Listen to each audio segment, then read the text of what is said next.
Howdy, folks. I'm Jeff Gonzalez, former Navy SEAL, president of Trident Concepts, and host of the Bulletproof Workshop, powered by AR15.com, where we discuss knowledge, skills, and ability to help bulletproof your everyday performance in whatever your field or passion.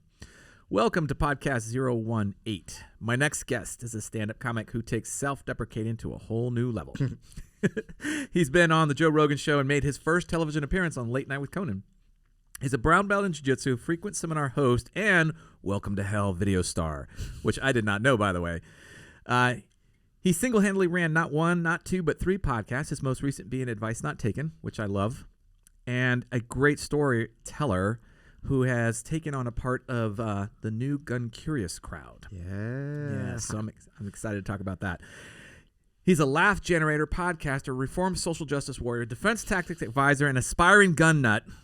Welcome to the show, Jamie Kilstein. That was such a better intro than I thought I was going to get. Because once you introduced yourself as a Navy SEAL, my head, I was just like, I'm a pussy.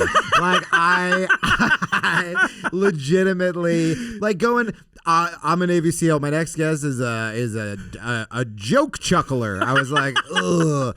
And then you made me sound very cool. So well, you are cool. I appreciate that. Well, I mean, I started doing this. It's not out yet, but I'm starting this side project with a guy named Cal Newport. Have you ever heard of him? I don't think so. So Cal Newport did this TED Talk that blew up, like millions and millions of views, about not being on social media, and he's not on social media. So he's in the. He wrote a book called Deep Work, and he wrote a book called Digital Minimalism. And he goes on. He's in the like Tim Ferriss, Lex Friedman crowd. So those are the podcasts he goes on.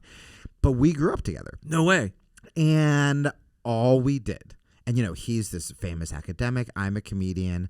But if you ask me my best memories, it was me and him playing Navy SEALs. No way. And all we did was just run around the woods with fake guns. How I ended up with the life I have no idea. I feel like now I'm just coming back to what I always wanted to do. But yeah, we played Navy SEAls like every day. We just called it Navy SEAls. I did too. Yeah. I played Navy SEAls. Yeah, you did a cooler version of it. I mean, whatever, dude. I disarmed John Clare, the biggest kid, with a Nerf gun in the woods, and I'll never forget it because he looked at me like, "Whoa, you can fight, bro?" And I was like, "Yeah, brother." I mean, that's like, I'm sure what you did was almost as cool. Almost. John Clare, a very hefty sixth grader. God, I haven't thought about that kid in a while. Anyway, yeah, man, I'm really excited to be here, and I was telling you guys off air, but. I had Tim Kennedy on my podcast yesterday, and being around here and being around guys like you, it's one of the reasons that I moved back to Austin, and it's one of the reasons that I feel like I'm becoming, like, this sounds super cheesy, but like a better man, just being around people like this. So I'm fucking thrilled to be here, dude. Oh, dude. Well, I'm excited too. This is going to be fun. I'm going to have a lot of fun. That's the kind of like my sub-objective of everything. And I really want to thank you for taking the time to come on here. Yeah. Speaking of time, we're going to take a short little break to thank our sponsors. Folks, this show is sponsored by 1776 Insurance. We're talking about comprehensive firearms collection coverage. That also includes your accessories as well as knives. If you've got questions or you want to learn more, please visit 1776insurance.com. And we're back. All right, so I like to start my first question with, like, where'd you grow up? Where do you hail from? Ooh, I grew up on Hale Street, honestly, in New Jersey. I was a Jersey kid. Nice. And we were in the suburbs, but we were like the poor family in the suburbs. Gotcha. You know what I mean? So it was like a nicer area. The area is like pretty gentrified now.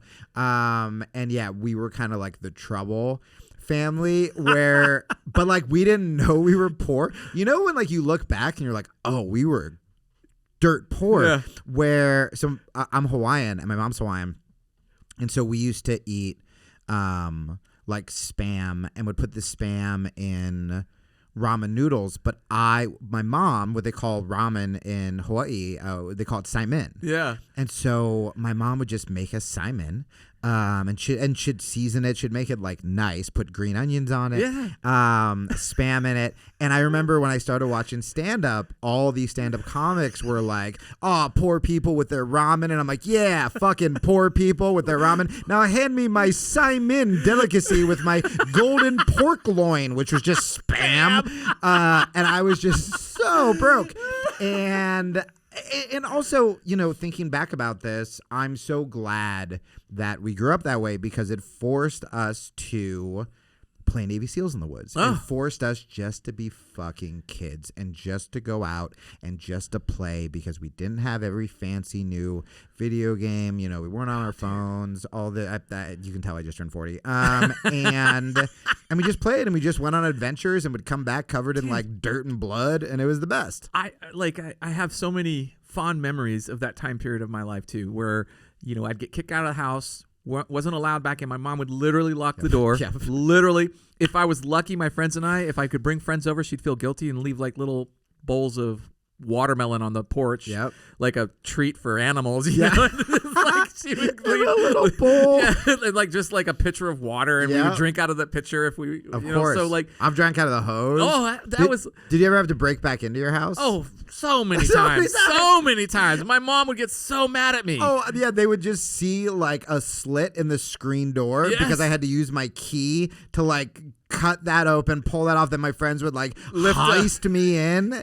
I mean, dude, back then. Oh God. And you don't know if it's because there's part of me that's like, hey, when you think, you have the cool mom and then you grow up and you're like, was she just an alcoholic? But then there's another part of me that all of that stuff, that self-sufficiency I learned because I wasn't a military guy. I didn't do good in school. I dropped out of high school. I didn't have discipline till I was older.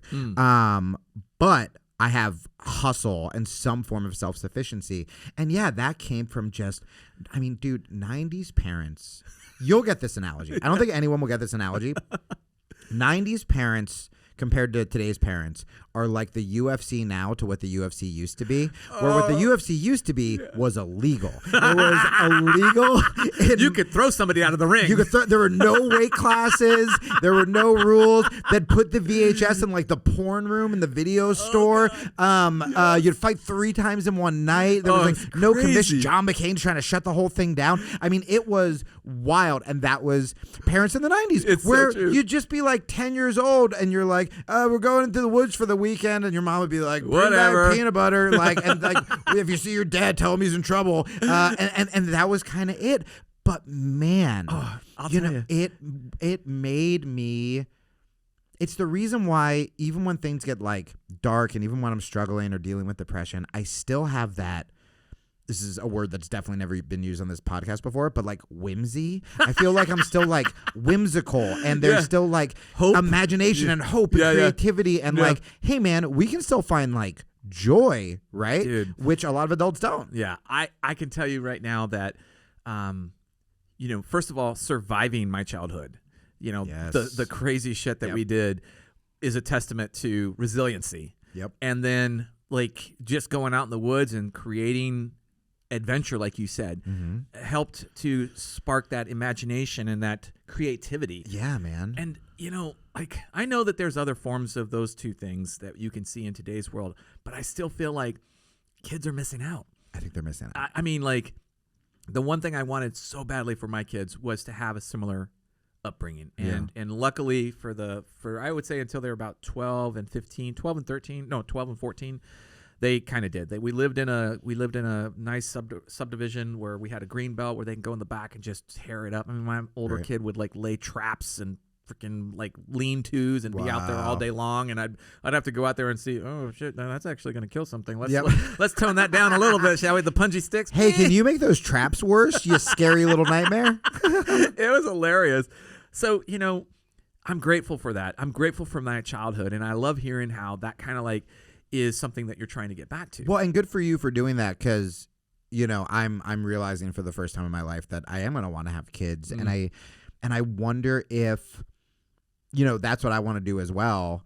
But then I think about when I was a kid, where I'm like, you can't convince kids that no, I'm the cool dad. This is good. You're gonna like this. Where it's like, if every other 6th grader has an Instagram and TikTok and that's what they're doing, it's so hard. Will my kids hate me? Or if you raise them the right way and teach them, are they just going to be, confident enough to that's just what they enjoy, I think that's a hard It's got to be hard, man. It's hard. I think it's only going to get harder as you move forward because technology is just so pervasive. Whether it's good or bad, it's just so pervasive, and it's going to be hard. I have a lot of families and friends, and we talk about like, what's the appropriate age for the kids to have this or have access to that. I mean, shit, I didn't even have an Atari in my house. Right. I mean, like when I say Atari, people are like, what? Yeah. What's that? I was almost going to wear that shirt today. I thought about it. It's like it's like a tip of the hat to Atari logo and stuff with the AR-15.com stuff. But I knew there'd be a gun thing involved. I was like, oh, Jeff has an Atari shirt. Nope, there's a gun on it. There's a gun on it. So, I like, we struggled. We really did. I think every family is going to do it. I think every family has to find. And one of the things that I strive for is finding balance. Yeah. And that was a hard thing as a parent. And it will be hard for everybody no matter what, is finding balance. No matter the best parents that you see, again, like this, Instagram is a rose-colored look at people in a sense. And so you don't often see the true nature of what's happening. But if my one goal that I have for myself is just try to find balance. Know where the outliers are and then live inside the middle. Yeah, man. Yeah, the Instagram thing's interesting because I talk about mental health on the podcast. I talk about mental health a lot. But the times that I've gotten the most DMs saying thank you aren't when I gave what I thought was brilliant advice. Yeah. It's the times that I'm just like, hey, man, I'm struggling. Yeah. I don't know what I'm going to do. Yeah. But I'm going to be okay. Today's a little rough. Yeah. And I think and I just realized because of what you said, it's because people don't do that a lot. Yeah. Or if they do it, it's on Twitter and it's a very like, woe is me, look at me, give me attention. You know what I mean? Like, hey, retweet because I'm sad. Or like some shit. Hashtag sad. But yeah, I think especially with men seeing other, like I said, when we were talking about this off air, when Tim on my podcast shared some stuff that I thought only I felt. Yeah. And you go, Tim Kennedy feels shame that turns his stomach. Yeah. It makes you go, okay, I'm not as crazy. Because when you're struggling with anything, you got fired, you have a breakup, you're depressed for no reason, you're anxious, whatever it is.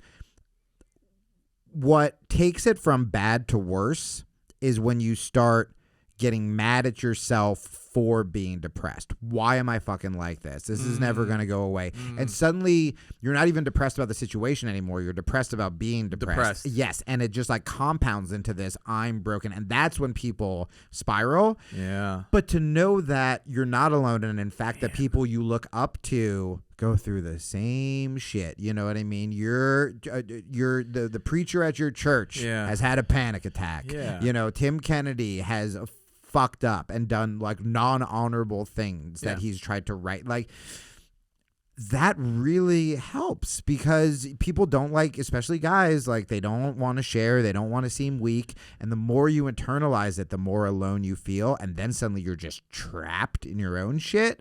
And that's when it can, go out of that's control. when it goes real bad. I've always belonged in a pack, a group, if you will. Like growing up, there was 5 or 6. Two of them I'm still close to this day. That's awesome. My brother's like that with his high school friends. And I mean, these were guys that like we were this tall at one point. Yeah. So as tall as me. I'm very short. But we had I've always been in groups. Yeah.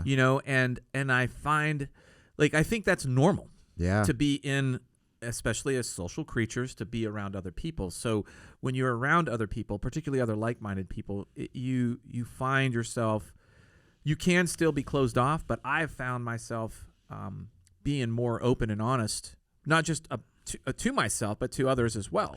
Man, I'm glad you brought that up because in the parking lot before I came in here, this kid was hitting me up on Instagram and he's really struggling and I just felt for him and I was like sending him some voice memos back, and that was the biggest thing I told him is I was like, you have to find community. Yeah. And so true. It could be a church, it can be jiu-jitsu, it can be, whatever. Yeah. And because I feel like Austin is the first time I have, and I'm 40, actual friends. When I was in New York and LA, not to jump into fucking these weak ass woke, they have no honor. But when I was in New York and LA, it was very transactional. the Yeah. relationships. Yeah. And it was a lot of people were friends with me when I could get them on MSNBC. But like literally the first time I've ever had someone be like, hey, do you need a place to crash? Yeah. Was here in Austin in my 30s. Wow. By the way, with a conservative dude I know at jiu-jitsu who I probably wouldn't have been friends with 20 years ago because you weren't allowed to be friends with people who disagreed with you. This is a guy who runs 10th Planet, Nice. Curtis, and I crashed at his place. And then Tulsi Gabbard helped me, her and her sister helped me find a farm to stay at. I remember that. Because that's my life. It's very weird. But like these are, and dude, I remember, I've never told this story, but someone in my family who's very liberal, on the family text thread, which is everyone has one and they're a fucking disaster. Everyone has a family text thread, and then there are sub threads trashing people from the family thread. Yes. So it's like, oh, the sister said something silly. We have the trash Steph thread. Then like, oh, dad's getting crazy. Then all the kids, including my sister, were on the trash dad thread. It's all over the place. That's hilarious. The one with me and my siblings, I named it trauma bonding.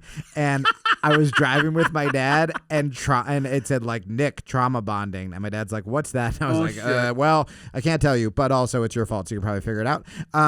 So one of my family members was like, just took a dig at Tulsi because they were just obsessed with CNN and whatever, and it was just from out of nowhere. And I literally had to say to them, I go, hey, you remember that she's a person who housed your son. Oh, I guess you gave it away. It was my dad. Nice job. But like, who housed your son? And my dad wasn't even trying to be an asshole. He was just like making a little jab. And people don't see the other side oftentimes as humans. They're just a talking point. Man, I'll tell you what. You're so right about that. A theme that I'm hearing from a lot of our guests is how to I don't know if repair is the right word, but how to interact with other people. Yeah. And I think one of the common themes that I'm hearing from everybody is be nice, first of all. Be kind, be nice, and think about that person from, hey, I don't know them. I haven't walked in their shoes. I don't know how good a day they're having, how bad a day they're having. I don't know what's happened in their life. Maybe I should cut them some slack. Maybe I should give them the benefit of the doubt. And all the guests that have kind of said something in that vein are all hugely successful at doing that. Right. They do that. That's how they got successful. And it makes your life better. Oh, God. You're doing it to be a good person, but if we want to be honest, there's still selfish things that get taken care of. Like, one, if you're super political. So, okay, here's a good example. I used to have on my resume where you're supposed to have blurbs saying good things about you. Mm-hmm. I had like a good blurb from Robin Williams. I had some newspaper blurbs that were good. And then the last one that I was the most proud of was Glenn Beck saying Jamie Kilstein is a doofus. And I was like, haha, fuck him. And now he's a very good friend of mine. Nice. And I go on his show because we had a similar trajectory, and we talked about this. I just did his podcast recently, and we talked about it, whereas we were both depressed and had our own demons, and so we're kind of riling the flames or stoking the flames of the other side. So I was getting everyone angry on the left, he was getting everyone angry on the right, and we realized that that's a shitty way to live, and that's a shitty way thing to do. And so then we worked on ourselves, and we started reading books from the other side. You know, it was funny. I forget if this was on the podcast or off air. He goes, I started reading things I never thought I'd read. I read Carl Sagan, who's an atheist, and I was like, I'm reading C.S. Lewis about Christianity. Like, literally, we're both on the exact same trajectory, just in the opposite direction. And so I have this guy who I literally used to brag about him hating me, and now he's a friend, and he is, I mean, one of the kindest, most authentic people. Like, we still have some disagreements, but like, man, what a cool guy. And so obviously I go on the podcast and I lose a couple of my liberal fans. For sure. And I wanted to say to them, like, hey, if someone you agree with is going on a show to be a good ambassador to millions of people, isn't that a good thing? Again, if you're being selfish, right? If not even that far, if I say, hey, this guy that you think is a monster is actually a really good guy, And he thinks that his path is making the world a better place, just like you think that your path is making the world a better place. And hey, that means we're both trying, and that the opposite side aren't a bunch of white supremacists. Isn't that good news for you to hear? And the answer is no, because it's a game to them. Oh, it's just, it's a video game. Yeah. It's Atari, but we're playing dunk on Republicans on Twitter, and no one thinks they're real, and no one's rooting for people to be redeemed. No one's rooting for goodness. No one's rooting for compromise, because we're just all fucking pissed off. And I think that the reason that, at least for me, the reason I was projecting outwards is because I was miserable inside. Yeah, I feel like that's 100% accurate.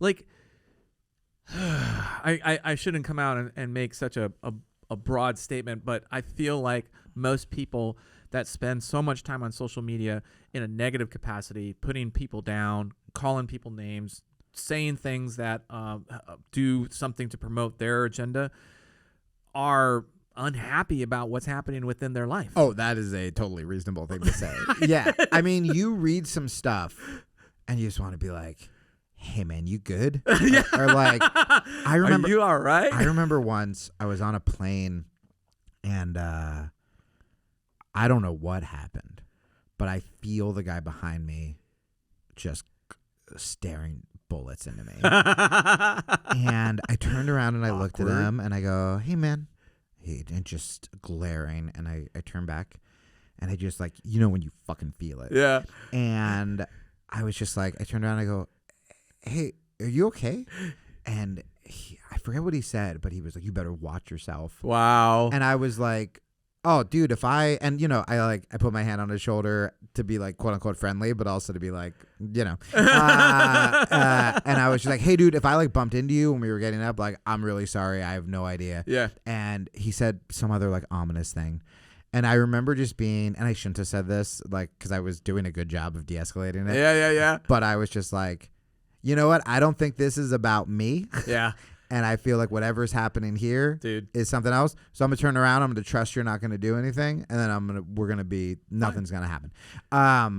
But it's one of those moments where when someone comes at you so aggressively, a stranger, whether it's online, whether it's in a bar, you're just like, hey man, I know you're mad at your wife, and you feel emasculated or whatever the fuck it is, but this isn't about me. No. This isn't about you leaving a comment on like a child playing violin on YouTube, being like, you gay. Yeah. Like, come on, this isn't, you're not mad at that child. Like something is happening inside. Did you want to play the violin? Is that what it is? Yeah. And I think that it's really empowering when you can start to call yourself out on when you're projecting. Yeah. If I see a comedian crushing before I'm going up, and I go, oh, well, he's just killing because of this. Am I afraid to go up next? Do I not think that I can do as good? Yeah. Right? If, this dude keeps housing you in jiu-jitsu and you're like, well, he's just using his strength. That might be true. Yeah. And he shouldn't, but you should know how to deal with it.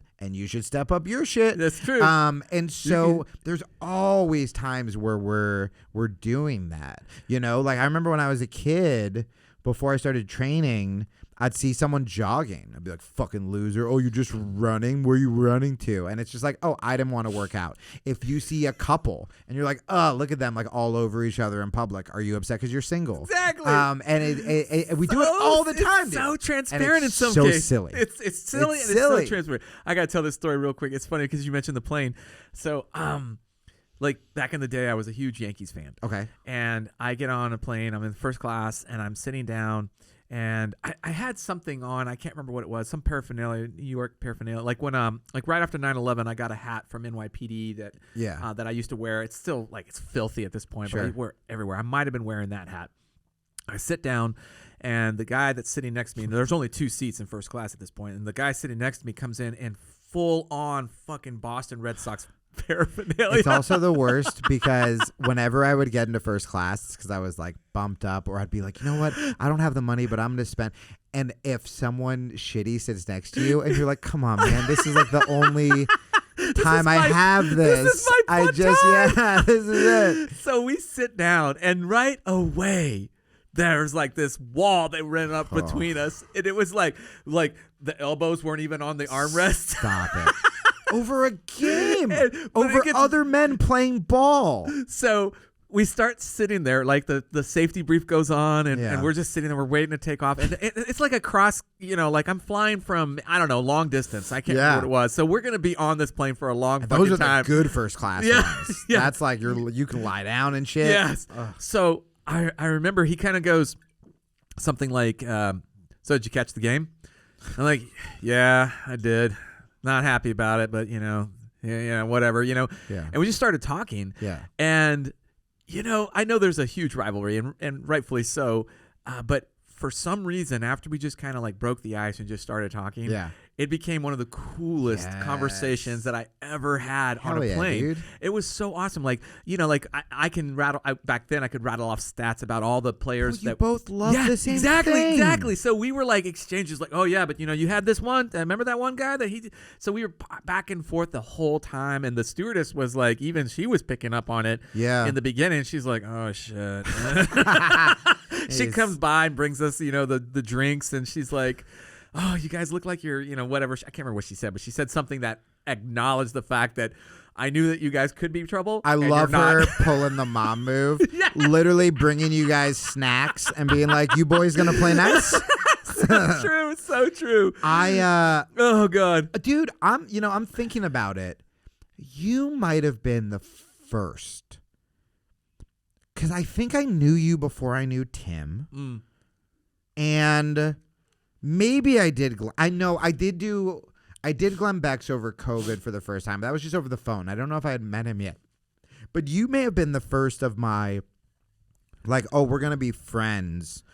Because I remember you were helping me learn how to shoot. Mm-hmm. And we were like sitting in like some like lounge chairs or something. And I was just asking you questions. It went from asking you questions about firearms to then sort of like manhood in general to then, I said this on my podcast with Tim, but I think it's really important, which is people will give you shit when you change political views, not even just, And there's this term that I hate because it's usually used disingenuously called grifter, which if, let's say I'm a big lefty and I get canceled and a week later I'm just like, all liberals are dumb. I'm writing a book and it's called, I made this joke on a Tim Pool show, but, if after I cheated, I wrote a book called, From Feminist to Freedom Fighter, and it was me holding a giant red pill, I'd be a billionaire. That's grifting, right? But if 6 to 8 years after I had an affair, suddenly I had conservative friends, and I'm like, I think I'm a little more centrist.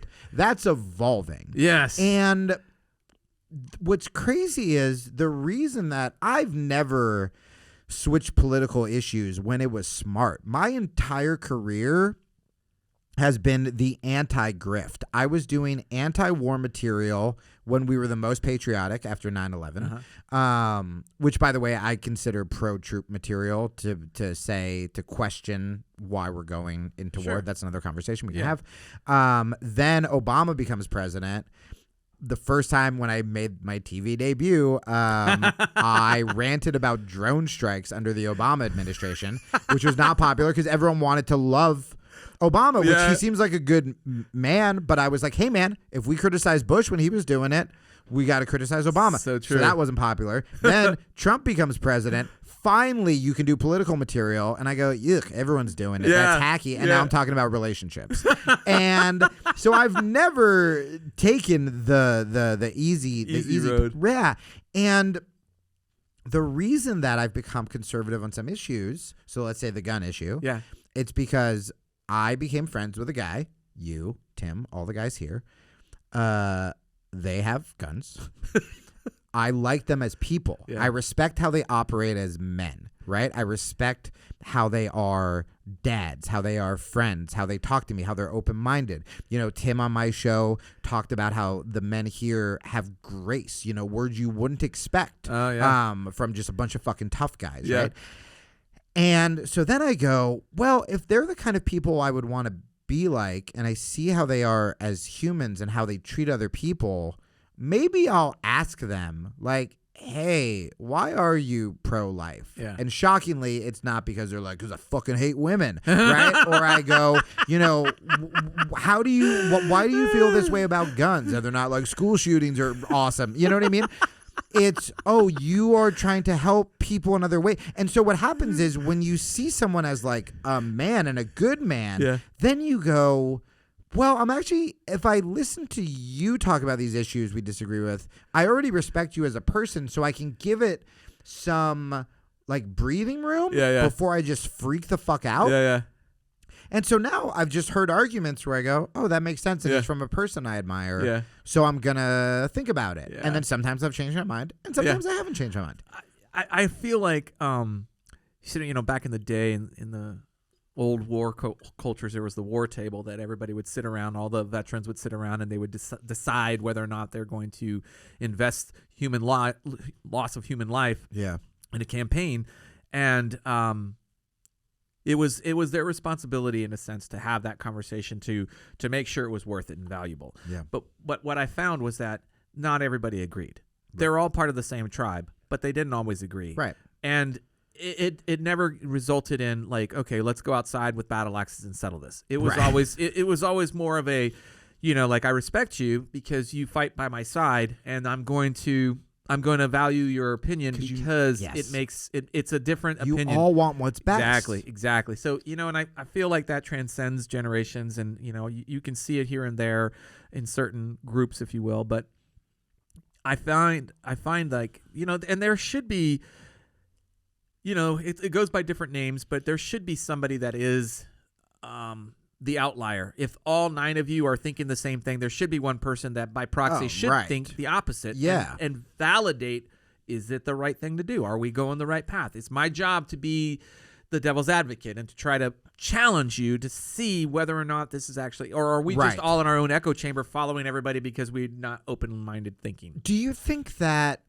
and this is to kind of segue into self-defense stuff, because I love talking about that, and I know that's why a lot of people listen and they don't need my political bullshit. But do you think that one of the reasons people like me and you, or those people you described at the table, can do that is because we've been punched in the mouth? Like, when I see some of these comments on the internet, there is part of me, a very immature part of me, that wants to be like, hey, if you said to my face I could kill you with my bare hands, right?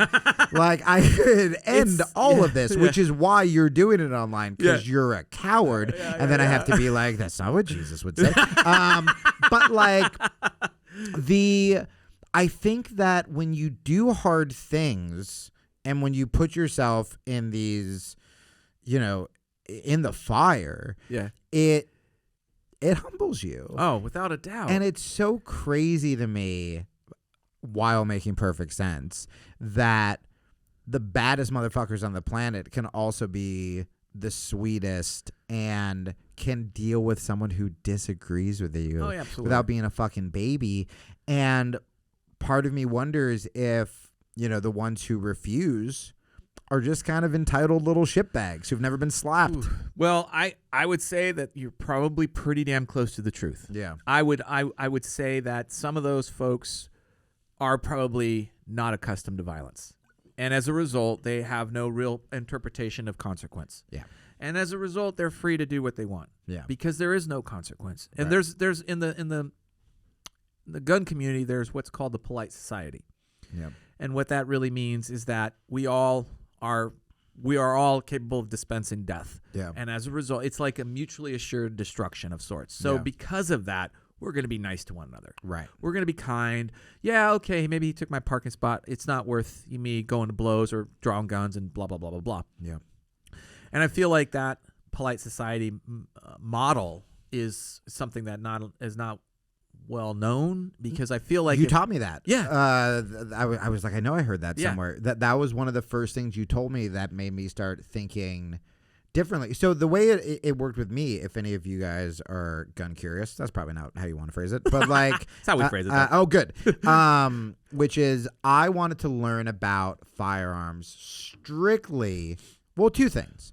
One, I kind of thought it was bullshit that every anti-gun person I knew has never shot a gun.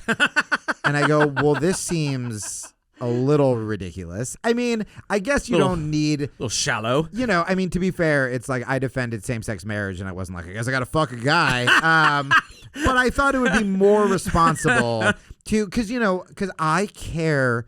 Even though I was an anti-gun guy, I care deeply about self-defense. I remember once I was walking in Vegas with my brothers, and one of my other brothers is an MMA coach as well, and we just heard a dude raising his voice to a girl, and without even acknowledging the other two brothers, me and him just sort of like started angling off just to go up and be like, hey, is everything okay? And, that's always the kind of person that I've been. That's why I started martial arts at 17, is like I wanted to defend other people. For sure.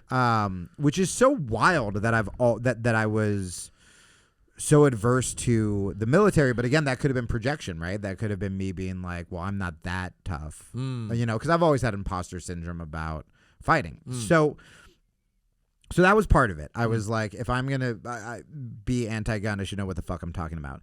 And then the other part was, as someone who is going to walk in and intervene, as someone who does teach self-defense, I teach it still for fun. It's not my job, but I love it.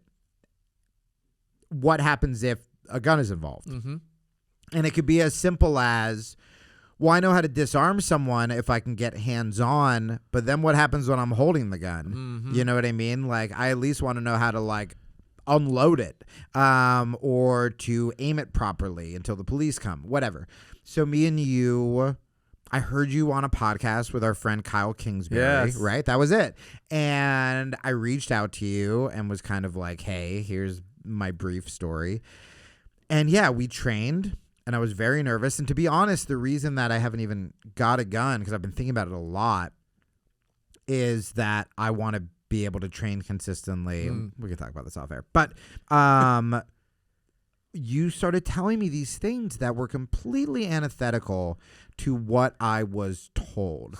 So when you talked about the polite society, I remember just being like, but the most the places with the strictest gun laws are the safest. And you were like, no. And I was like, but that's what I was told and have said on many podcasts, I'm sure. I don't know if that's true. But I mean, I'm sure I've said some version of that. But these were just things that I didn't know. Yeah. And then when confronted with it, instead of like just what usually happens is I just start shouting talking points at you. Yeah, of course. Oh, well, then why are there still school shootings? Oh, you want kids dead, blah, blah, blah, blah, blah. And just like nothing intellectually honest about it. And this goes back to what we were talking about with talking to people who disagree with you.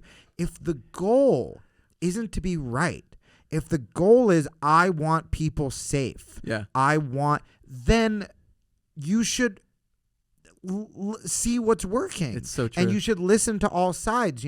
Do I think teachers should be armed? No, because teachers that I know are lunatics. And I don't think they should have to have that responsibility. But do I think we need to do something to make kids safer? And are guns involved somehow? Maybe. Yeah. If that's the answer, if it works. Yeah.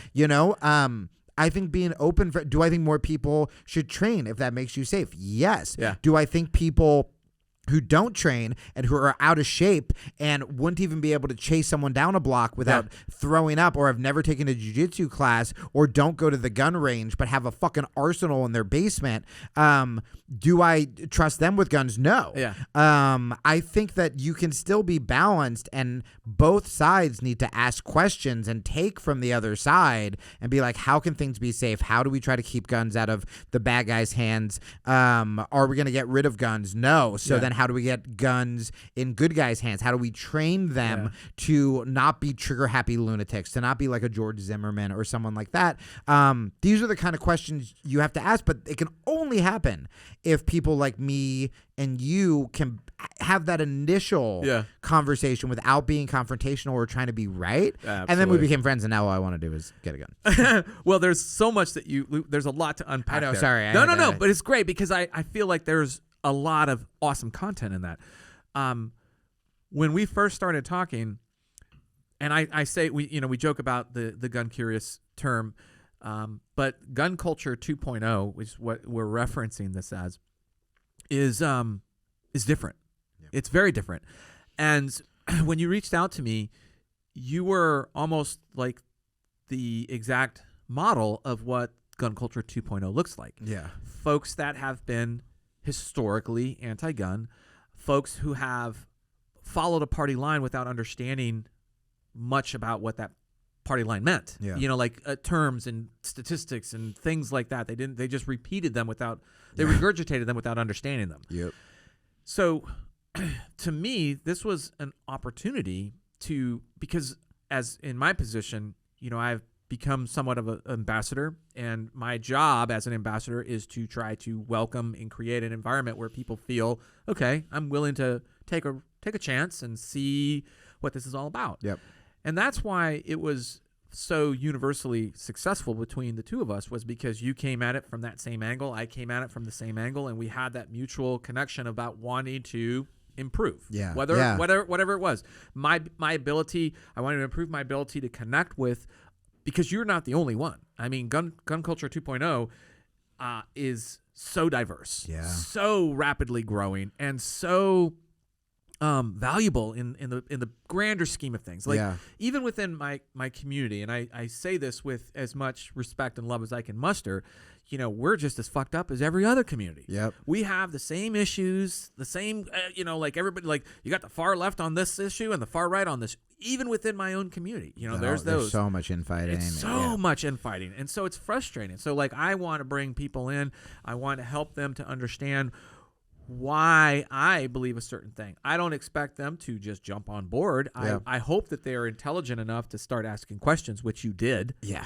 And lots of questions. I mean, but that's what I want. I want to be able to share this knowledge that I have attained over all these years and help answer questions for folks that might be on the fence, or maybe they're, there's so many, like I said, so many different reasons why people are coming into the community. And I think a lot of people are embarrassed or quiet about it. Without a doubt. You have no idea. Yeah. And it's crazy. I almost feel like, tell me if this is a completely inappropriate analogy, but you know how like Muslims will talk, stay with me. You know how like Muslims will talk about whenever there's a terrorist attack, that it's almost even more heartbreaking for them because they don't get to mourn. They automatically get scared where they go, am I going to be profiled? Am I going to be bullied? Am I going to be, like the amount of anti-Muslim hate that happened after 9/11 was a lot. Yeah. And I almost wonder if people like you who advocate for firearms to create a peaceful society, whenever something like Uvalde happens, or you just go, oh, fuck. You know what I mean? Like, and because that there's about to be a bunch of unauthentic dialogue happening and fingers being blamed, and it's almost like, man, we don't even get to mourn for the lives lost because we have to automatically get ready to defend whatever our side is. And that to me is so heartbreaking, right? Because it should be a tragedy happens and right away it's all hands on deck, brightest minds, let's get us together and let's problem solve. But instead we're just fucking bickering and trying to look good on social media. Oh man, I feel like it's pretty accurate in the sense that my policy is whenever an incident like that happens, I don't say shit. I don't say anything until the official report comes out. That's smart. Nobody has any real business talking about things until all the facts are available. Yeah, dude. But yet, because we live in a society now where sensationalism is the key. That's it's all about. I mean, I hate to say it, but it all goes back to money in some way, shape, or form. No, you're right. I mean, who profits if we all get along? Exactly. Besides God, like who? You know what I mean? Yeah. Like it's no one. So true. Social we media, need animosity, alcohol, fast food, like all these things that we go to when we're just depressed and angry. Yeah, it's true. But I mean, I think that a lot of the I don't blame somebody for being emotionally upset about something like that happening. Totally. Because I am emotionally upset. Same. The difference is that I'm allowing my emotions to I'm curing my own emotions without requiring external factors to do that. I settle that myself, and then when I try to come to the table, I try to come to the table not emotionless, but without emotion. Yeah, well, and you also have to go, who am I mad at? Because, so for me, when I was on the anti-gun side, anytime there was a shooting, my go-to tweet would be some version of these fucking little dicks scared guys. They need their toys and they don't care who dies, whatever. Not thinking at all that the majority of people who own guns are doing it to protect their family, to protect, to stop things like this. But I'm not attacking the shooter. I'm attacking just random dudes who have guns because it turned into a whole culture war. It did. Instead of like, no, we should be going after like what went wrong. Those are the people that need to be held accountable, not like a dude who has a gun to protect his family. So, and I'm going to bring this up just because it's ironic that you did. So yesterday morning, we had the co-counsel for George Zimmerman on the podcast. Oh, wow. Yeah, Don West was his name. And so, I know that name. Yeah, of course. Because can you believe that was 10 years ago almost? No, man. That's dude, crazy. it flies by so fast. Yeah. So it's just funny that you mentioned it. And we literally had Don West. It was interesting, such a phenomenal podcast. Yeah. I mean, I'll check it out. Brilliant. He's a brilliant legal mind, first of all. And it was interesting to hear kind of like his perspective surviving that kind of event, if you will. Quick word from our sponsor. We've been working with the folks at 1776 for comprehensive insurance of our firearms collections, and I'm really happy with how things are going so far. And one of my concerns is with the amount of commuting that I do with my firearms collection. What happens should my vehicle be broken into or stolen with my firearms? And there's reason to have this concern because there's 800,000 vehicles stolen per year in America. So it's not, it's a little bit more common than we might think. What I mentioned earlier is that they have a comprehensive insurance plan, which is that they will cover your firearms stolen out of your vehicle, or should your vehicle be stolen, cover the firearms that were in the vehicle. So that's pretty reassuring in a sense. So I've mentioned this before, but the process to apply is pretty easy. Approval is pretty quick. They do not require you provide a itemization or serialized numbers. There's no appraisal or schedules that you have to provide. So really all you want to do is just make sure you have proof of ownership, and that's it. So if you want to learn more about the folks from 1776 and insuring your firearms collection, visit 1776insurance.com. I want to go back just 1 second. So your childhood, rowdy, rambunctious, outdoor. Was there something in your childhood that kind of like launched you into the comedic field, or did something like, how did that happen? Trauma. Okay. I mean, love it. Every time I'll do an interview and they're like, were you the class clown? I'm like, no, the class clown bullied the shit out of me.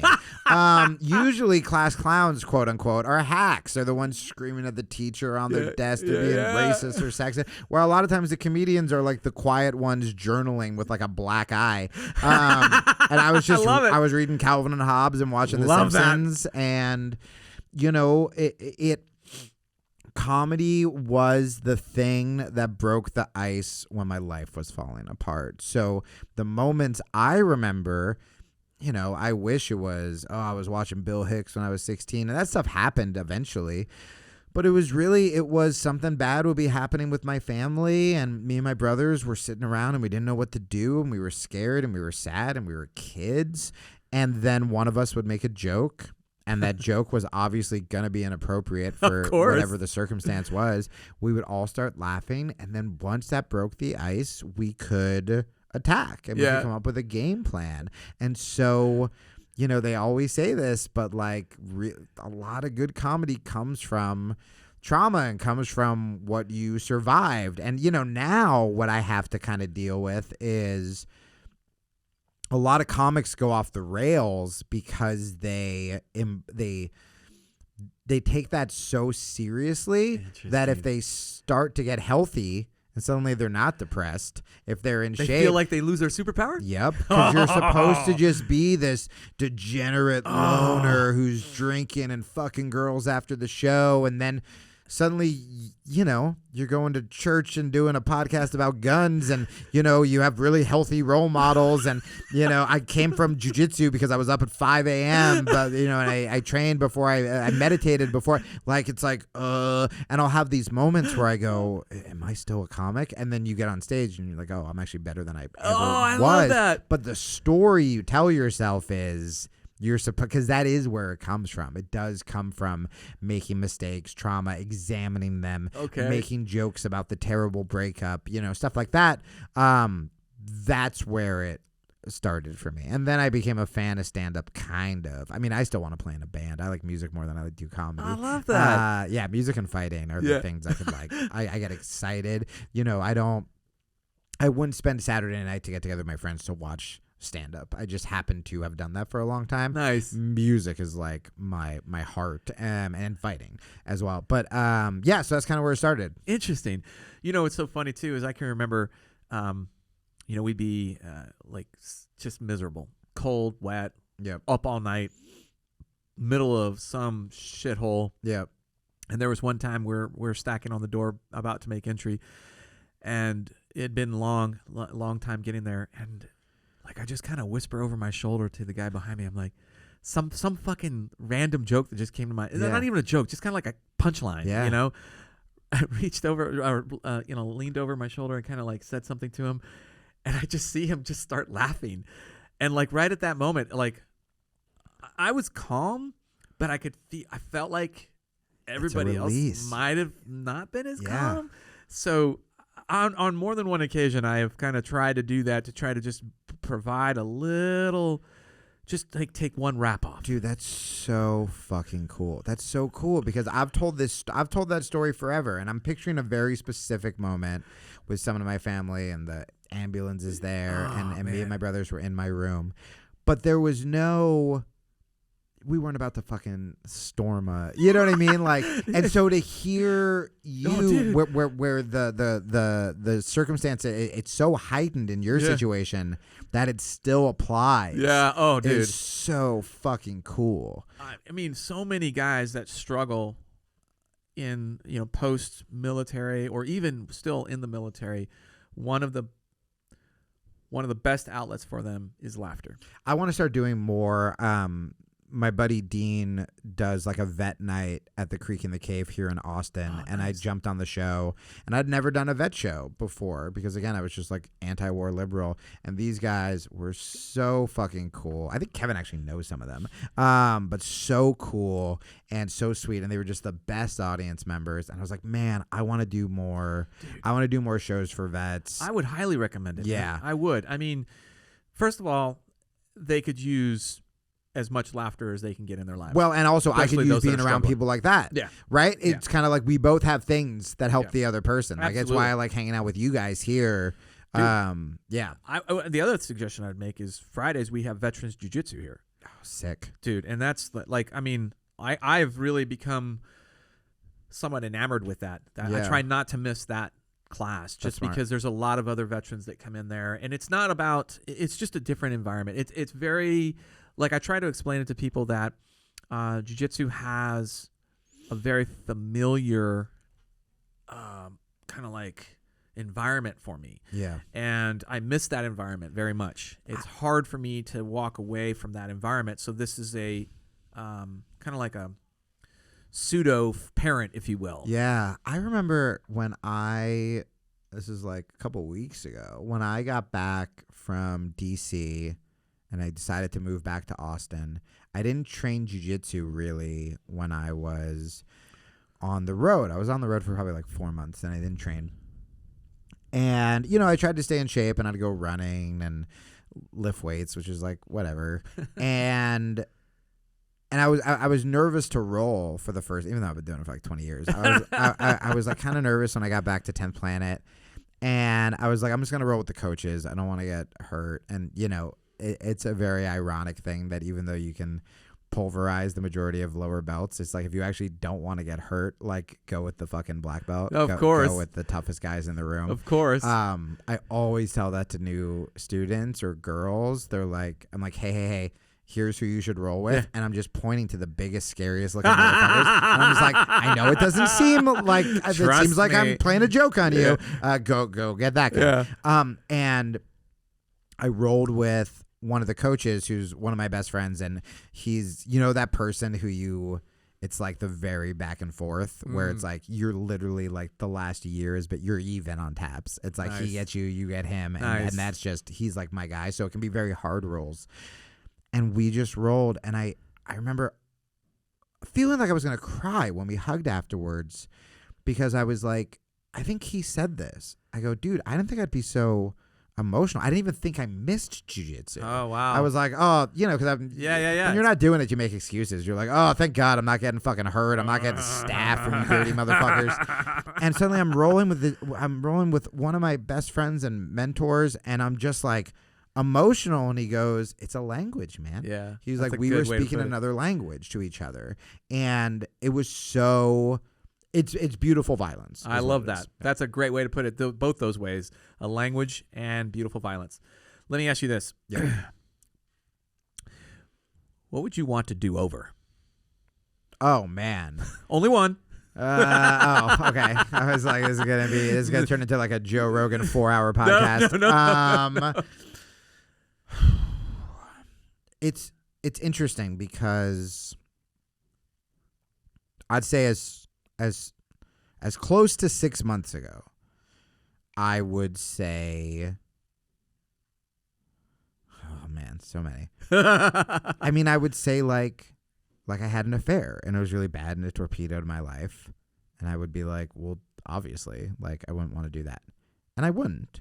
And, when I look back on it, I had so much shame about it. But, a girlfriend of mine once said, she goes, people think you got in trouble with your dick. He's like, you got in trouble with your heart. Oh. And because as stupid as it sounds, like I thought I was doing the right thing because I was like, I'm going to save this relationship. And, and then I felt like I wish I was like this scummy guy just being like, just trying to score at every angle. And it wasn't. I was just in something that wasn't working and I was too scared to get out of it. And then I fell in love and it was awful. It was awful. And I remember when I did Bert Kreischer's podcast a couple years after that. And he goes, man, I admire where you are right now because you get a fresh start. And the only times I've had a fresh start are when I started stand-up and when I had kids. And I remember going, hey, Bert, fuck you. I don't want this fresh start. There's nothing good that can happen out of it. It has ruined my life. I feel shitty. I know I was wrong. And it's awful. But now I look back on it and I go, man, if I kept going down that path where it was the most money I was making, it was the most famous I was getting, if I didn't get derailed with the amount of depression I had with, because the affair, even my friends who have been, even if you think it's justified, it was still cowardly and selfish. But without those bottoms, man, like who knows? I could be dead. I don't know if now looking back, like, yeah, it's gross when like a stranger on the internet will bring it up and they don't know what happened and you can't defend yourself or you can't be like, that's not true or, whatever. But also it's like, well, I know who I am now and being humbled so viciously, is the reason that I spend my life trying to help people now and that I spend my life trying to better myself.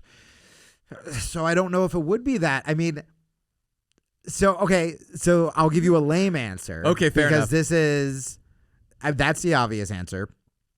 But honestly, it's when I meet dudes like you, I go, I'm 40 now and I'm discovering, God and guns and, being around like masculine dudes because I've always had issues with masculinity because I didn't have a lot of role models and I'm glad and I was codependent with relationships, so my best friend was always a girl. I never had that squad of guys. Yeah. And so there's part of me that it's like, oh, well, now that I'm getting old, can I play catch up with all this stuff, and I do sort of. I mean, I had a moment where I wanted to quit comedy, and I may have even wrote you half kidding. Yeah. I wrote one of the sheepdog guy. Maybe it was Chantry, where I was like, hey, man, if like 40 isn't too old to like learn how to be on the SWAT team, like I'm in, you know, like if the CIA is listening to my phone calls and they want me to go like undercover for Antifa, like, let's go. I kind of do wish that I leaned into my badassery a little more. Because, man, I mean, to prop myself up, because I never do, you know, when Alexander Volkanovski, one of the greatest fighters of all time, current featherweight champion in the UFC, came in to train, you know, they brought me and Gabe in to be his training partners. Nice. And Gabe is the head instructor at 10th Planet. And that's it.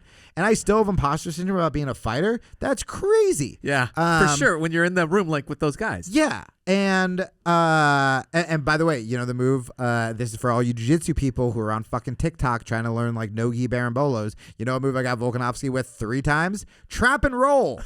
The fucking trap and roll. To the point where when he finally blocked it, he goes, not again. And he was so You shall not pass. Dude, tripod sweep, trap and roll, all that fundamental shit that you idiots fucking ignore because you want to learn some new heel hook and injure your blue belt training partner because you're doing it wrong. Yeah, man, trap and roll, fundamentals, all about the fundamentals. But like, I do wish, you know, when I have moments like that and I have to remind myself like, hey, dude, you're tough and you can do some cool, like, man shit. Yeah. I do wish I knew more about the other side, whether it's, and by the way, it doesn't just have to be guns, which feel cool. It can be, like, I really want to take the medical course here. Oh yeah, I never absolutely. I've never done that. It could be learning how to camp. I don't know how to do that stuff. Absolutely. You know, like, I mean, that kind of masculine stuff, especially again, if I'm going to be a dad, it's like, ooh, I love nature. Yeah. But if I have a son, it's like my idea of nature is like, I can't be like, all right, kid, we're going to go in the woods and take mushrooms and look at the stars and journal. Like, that's me and nature. Whereas like I want to know how to make pitch a tent. Yeah. So shit like that. And Okay. so, and hopefully I can still do that stuff, but I have to work hard I have a lot of time to make up for it. Well, first of all, I love that. That's hilarious. And I will give you 2 pieces of advice. There are actually 2 books. Please.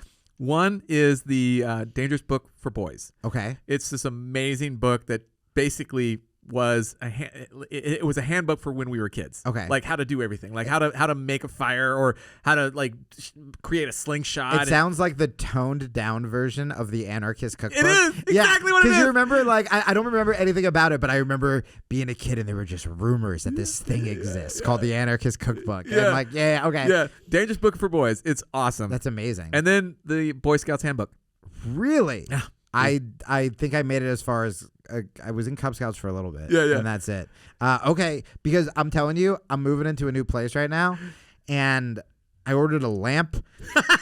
Valuable. I ordered a lamp, and when it came in a box that clearly wasn't as tall as the lamp is supposed to be, I was like, oh, fuck. Like, Now do I have to put this together? And I've never, and this was like the easiest thing to put together, but I've never put together furniture. Yeah.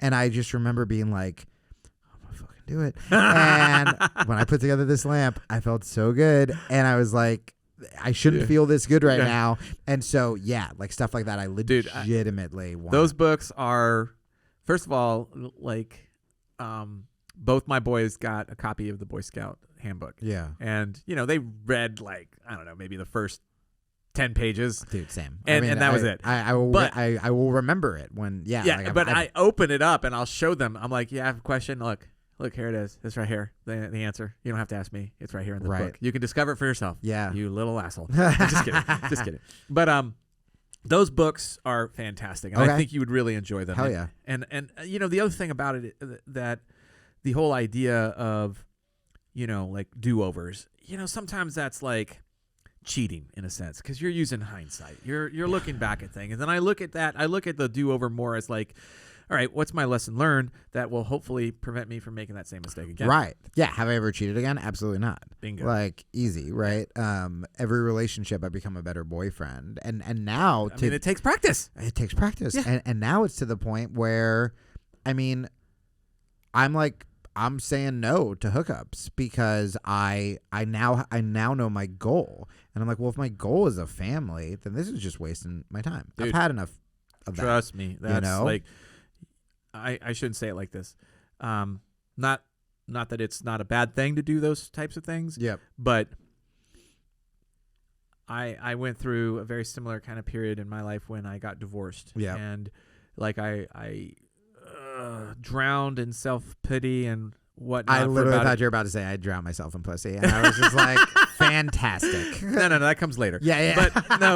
But like for the first year and a half, 2 years, it was miserable. Yep. I was absolutely miserable. Yep. And then I went through that stage where it just was, that was the other side of terrible. Yeah. And I realized in that phase that I was not doing myself any good. I met a lot of wonderful people. I really, and some of them. That's the thing is some of them you do get something out of. I remember my dad. It was so weird because I'd never talked to my dad about sex, and the first relationship I had after my divorce, she was physically abusive, she was emotionally abusive, and she was so hot.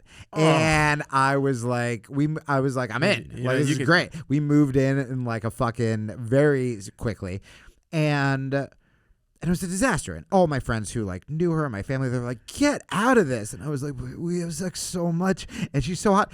And my dad, after we broke up, he just goes, because he's great now, but we've had moments where he'll just rub stuff in my face to try to parent. And he was like, you needed that. And I thought he was like fucking with me. And he was like, no, you needed a beautiful girl to show you that you can be like wanted or like desire. And I was like, yeah. And did I stay in it like 8 months too long? Yes. But I did need that. Yeah. And so you can take things from all of those experiences. Bingo. And, and like I've gotten to the point where the girls I've hooked up with like this year, they were all people I cared about. Yeah. And like we were friends. But now it's just to the point where it's if that's not what I want, then I'm just going to hurt her or hurt me, or it's just a waste of time. It's just so true. I'm practicing 100%. For something I don't want to do. It's like if you have a Muay Thai fight and all you're doing is jiu-jitsu. Well, it's like, well, if I don't want one night stands and I don't want them, why would I waste my time for it except for I'm being weak in that moment? Yeah. Well, we all have our weak moments. Oh, totally. Whatnot. All right, so let me ask you this question. Yep. What is the one thing that people can do to better their lives? Oh, man. Well, there's a bunch of stuff. So the one I will focus on, I want to do something that maybe isn't talked about as much on this show. I'm profiling because everything we talked about, doing tough shit, humbling yourself, that's all wildly important.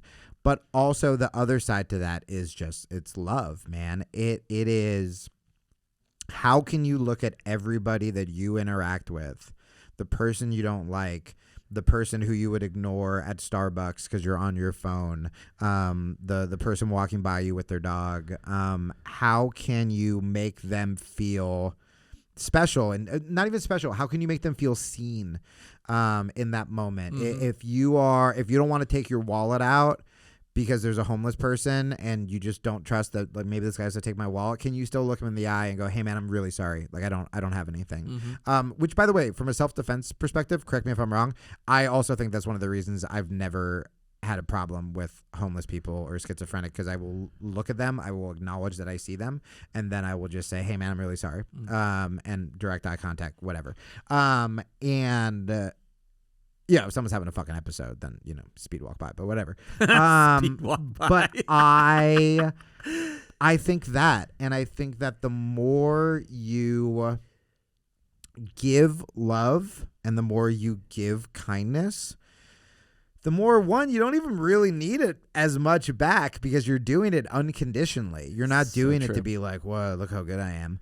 But also, you do get it back. 100%. It's just the way it works, people kind of more woo-woo stuff. They even talk about that with like money, where they're like, even if you're struggling, still give. And you go, that sounds stupid. But, I haven't checked my bank account recently. And when I moved to Austin, I left a very lucrative gig. And, I make sure I always have a 20 in my wallet. So when I see someone who needs it more than me, I can give it to them. And that it will make you feel not good in like a self-indulgent way, but it will make you feel like there is something greater than just your fucking problems when you're connecting with these other people and you're seeing them as people. I heard a great quote. I think it was a Buddhist. I don't remember who it was, but he said, treat everyone in traffic like it's the Dalai Lama driving, which is so cute. Just imagine the little frail Dalai Lama in every car. But it's like, can you do that? And the answer is no. But then can you call yourself out and can you catch yourself when you start freaking out or you start treating someone shitty? Half my furniture got lost the other day and was gonna get delivered when I was gone. And I remember talking to the woman and I was like a little pissy for the first time. I was like, no, this is new church, Jamie. You can't be pissy. Where she was like, well, what can I do? And I was like, just deliver it when I'm home. Like, that's all I like, so I can have my furniture because I spent so much money. And I remember I kept having to like be like, just chill out, just chill out, just chill out. And so she calls me back and is like, hey, it's going to be late, but like we got everything and whatever. And the first thing I said was, I was like, hey, if I sounded shitty before, I'm so sorry. I'm like, I was panicking. I just moved. And then she was just like, you were one of the nicest people I know. Like, but I'm raising the bar. Yeah. And like, you should constantly be raising the bar where it's like, I thought that was me being awful. Yeah. And it wasn't. Yeah. But me still taking time to apologize to her who her store fucked up. Yeah.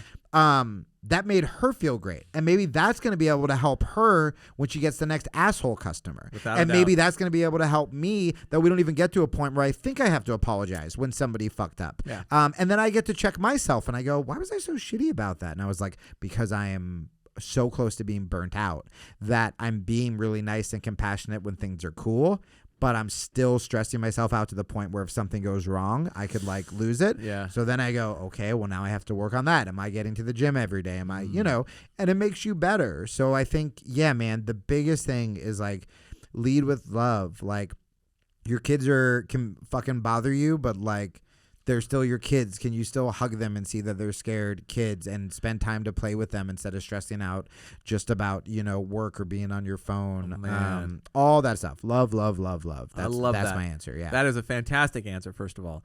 All right, well, let's start talking about guns. Oh, yeah. I think your question is, you are new to this. Yeah. Your question was, what does somebody have to do to buy a gun? And, Yeah. in particular in the state of Texas. Well, and I can even tell you, I tried to do, I know what I just did. I'll make fun of people, and it's especially dudes, like bigger dudes who want to do jiu-jitsu, but they're scared. Yeah. And so there's just the straight up lazy person who's just like, I'm fucking fat, I don't want to do it, right? But then there's the smart person who has smart person excuses. I'm great with smart person excuses. Where they go, well, I'm just going to go to the gym and get in shape before I do jiu-jitsu. Stuff like that. Okay. And you just go, no, you just do fucking jiu-jitsu. Yeah. That's how you get good, right? Oh my God, if you want to do stand-up comedy, you just do stand-up. And then you suck. But you get better. Yeah. And Yeah. I was doing that with guns where I thought I was being so humble and like such a jiu-jitsu zen guy where I was like, I have such reverence and respect for firearms now that I am not going to let myself buy a gun until I am proficient with it. And then all my friends are like, no, you just got to buy a gun. Yeah, and then you start training with that gun. It kind of makes it hard to be proficient without. When you don't have one. Yeah. It's a trick. I watch movies. Yeah. Do you have the entire John Wick collection? Of course I do. Okay. Well, yeah. Yeah. You're John Wick 4 coming next year. You're a contender. Yeah, I think it is. So excited. I know. But that's another great thing we can talk about too. The choreography in that whole series. So there's a couple of things. First, there's two ways to answer that question. Okay. First is, do you have a license to carry? I do not. So if you had a license to carry, then all it would take is for you to go in, select the firearm that you want to purchase, present your license to carry, and that will suffice for your background check. Because in order to get a license to carry, you have to get a background check. If you don't have a license to carry, then you just find the biggest guy with a gun, knock him out, take his gun. Yeah, that's called theft. Yeah. Oh, got it. But got it. that's one way of doing it. Okay. That's one way. I'm Right. going to presume that you want the legal way. I mean, all right. Yeah, if you want to give me the less fun way, sure. If you want to be a fucking narc about it. All right, sorry. Yes, please. So you just go into the gun store, select the gun that you want, use Yep. your driver's license, and what they'll do is they'll run a background check through a system. Yep. And that system, basically, they'll take your name and your driver's license number, your social security number, and they'll run you through a federal background check system to see if you have any felonies. And if you have a felony, I don't even have a fucking traffic ticket, bro. well, if you had a felony, you would be a prohibited possessor, which means that you would not be able to purchase said firearm. That's fair. Yeah. So an interesting kind of sidebar note on that is you remember the pandemic very well, I'm sure. Yeah. During that time period, we saw an astounding number of new gun owners, Yeah. right? Many of them were, let's just say they had slight anti-gun tendencies. Okay. So they would come into the gun store wanting to buy a gun and thought the process was, as simple as go in, leave the store. And they have to go through the background check. That is a law. And when the pandemic occurred and we saw that in just an amazing number of new gun owners, the system broke. Yeah. The background check system broke. Literally, it was overwhelmed. Wow. And as a result, you could not get a background check. In some cases, it would be 5-7 days that you would have to wait for the background check to come back, Wow. plus or minus. And so people were upset because they couldn't walk out of the store with the gun because they couldn't get they couldn't get the confirmation back from the background check system, and that was very frustrating for a lot of people. Yeah. Because it meant that they were they made the decision to go and buy a gun, which wasn't easy for a lot of them. Yeah, I mean, then dude, they can't. Me and you connected so hard, and I really loved training. And then once there was some distance, and then fear kicked back in, and then me being like, dude, I'm a peaceful guy. I don't want to have a gun and start thinking in a less peaceful way, or what were other stories I told myself? I just wasn't good at it. Yeah. I was like, dude, I thought it was tough and like it hurt putting the fucking bullets in, and no one tells you that. Because I remember I wanted to be, you're like, there's a machine that you can do it quicker. Right. And I was like, no, I'm going to do it by fucking hand. And I was like, ow. Give me the machine. This is horrible. And just feeling stupid and like such a beginner and I mean legitimately being scared. Like the amount of times like Tim or someone has told me like, hey, you can just practice with dry firing. I'm like, I could literally look in the chamber and I would still be terrified by pulling the trigger that there's something in there and that I'm fucking up, know, which I guess is better than me just fucking being all Yosemite Sam about it. But yeah, then you're right. You put enough time in between it and you just go, I don't fucking need a gun. I can fight. I'm fine. Well, I mean, and in your case, you have the skill. You are skilled in that sense. Well, for one range, right? Yeah. Not for a firearm. Well, that's range. true, but yes. most bad things happen at that range. Fair. They need that proximity to commit the crime. But if you need to extend that range or you're in charge of protecting other people, right, then you find that the firearm ownership becomes a little bit more palatable. Well, again, it's like I would rather get ahead of this before I have a family. It's right? Smart. And I also like the idea that you talked earlier about, well, I want to know what to do if I do come across. So one of the things that I always try to encourage people is that, keeping guns out of the hands of people that shouldn't, mainly children. Yep. Obviously, felons. Yep. But should you come across a firearm, how do you do that as an adult or as an authority figure? What do you do? How do you manage that in a safe manner? So at least a little bit of firearm safety, I think, is easy to go across the board. It's not like rocket science, the firearm safety stuff. It's pretty, and a lot of it is common sense, but a lot of it is also you just don't know what you don't know. Yeah. So to buy the firearm without a license to carry, you would just have to go through that background check, and sometimes that background check can take a while. There is a form that you fill out regardless whether you're using your LTC or going in and just buying it, and that form goes up to the government, and the government keeps tabs on you. Yep. So that's always pleasant. So now you'll be on their watch list. I mean, I probably already am, but so that's how you do it. And for a lot of new gun owners, there's a lot of different ways for them to go about it. A lot of times they'll watch a lot of videos to kind of get a feel for like, well, I like this gun or I like that gun. And I get this question a lot, like, what's the right gun for me? Yeah. And honestly, I try to tell people like, well, what is your specific need? What are you looking for? Are you looking for just home defense? Are you looking for concealed carry? You know why I didn't ask you? Why? Because I'm going to make you come in with me. And I was already planning on asking you that off the air. I'm going to be like, please take me to the store. That's and that's fine. I mean, that's easy. That is easy. But for those that maybe don't have access to somebody like to me. you, to you specifically, Yes. who I'm making take me to the gun store because you got me into this fucking mess. Yes, I did. So what, I try to get them to and I would tell you the same thing. I would say the exact same thing. What do you intend on doing with it? Because sometimes it's for sport only.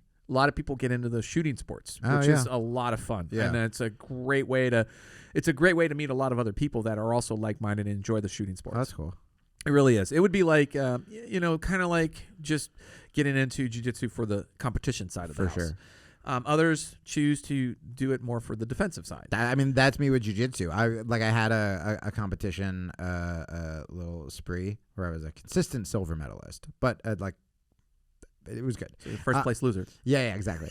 But the people who just get into it for competition and then you're learning point stuff, I would always be like, right, but is that going to work in a fight? Like that's why I got into martial arts. That's also why I would get into, firearms as well. Makes perfect sense. It's a good segue.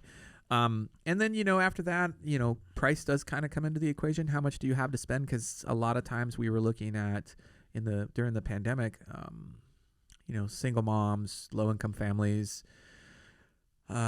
folks that just didn't have a lot of disposable income. So price does kind of come in, even though I would say, price shouldn't matter if it's going to defend your life. Of course. It does. Which is, I've said that too. Yeah, it does matter. Can I ask you, I want to get back into the nitty gritty for like me as a new gun owner. Go for it. But only because I've kissed your ass so much. A little pushback, which we may have talked about this before.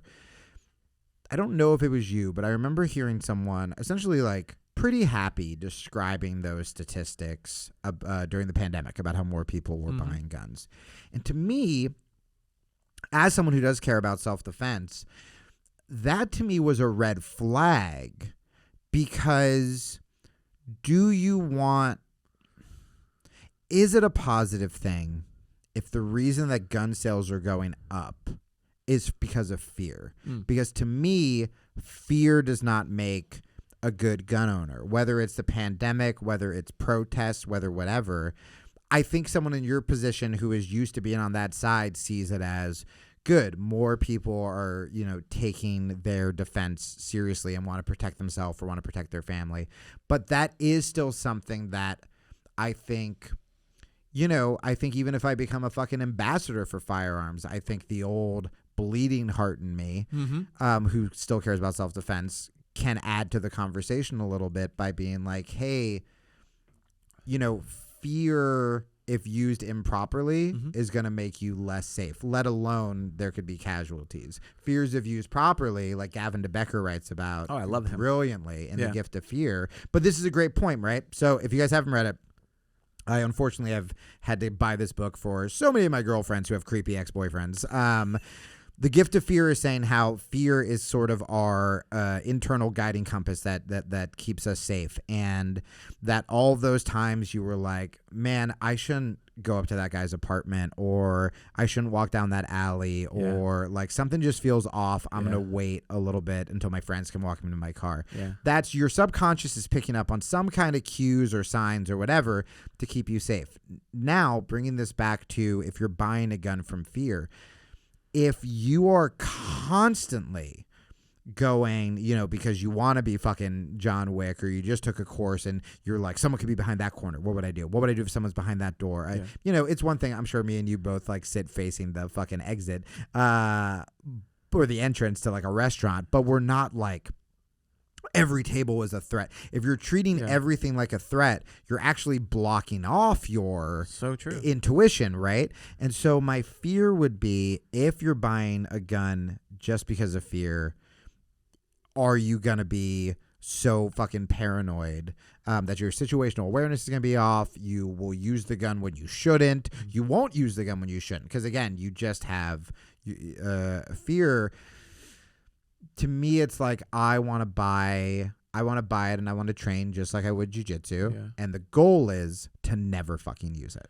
I think that's the goal for everybody, Yeah, no matter what. of course. And I try to tell people it'll be the worst experience in your life ever. Yeah.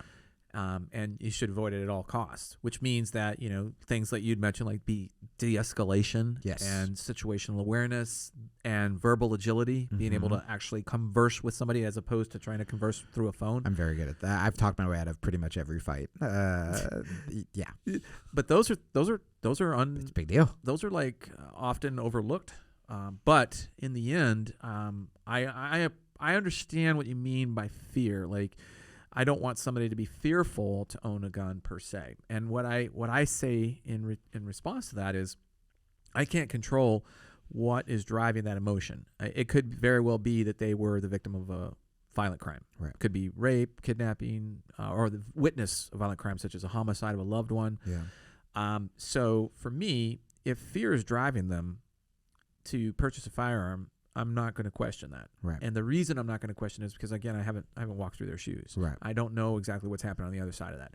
What I am banking on or hoping for is that they will recognize that this is not a talisman. This is not going to. You can't just shake it and wave it like a wand and expect bad things to go away. Yes. That you still have to have the intelligence to think about all the things like situational awareness, de-escalation, verbal agility. And then when there are no other alternatives, or when that is the only option left available, then you are equipped and capable. So being equipped is one thing. Being capable is another. So this is exactly where I was hoping it would go, because I think that what's actually going to give you confidence isn't having the gun. Yeah. You have a line around the block.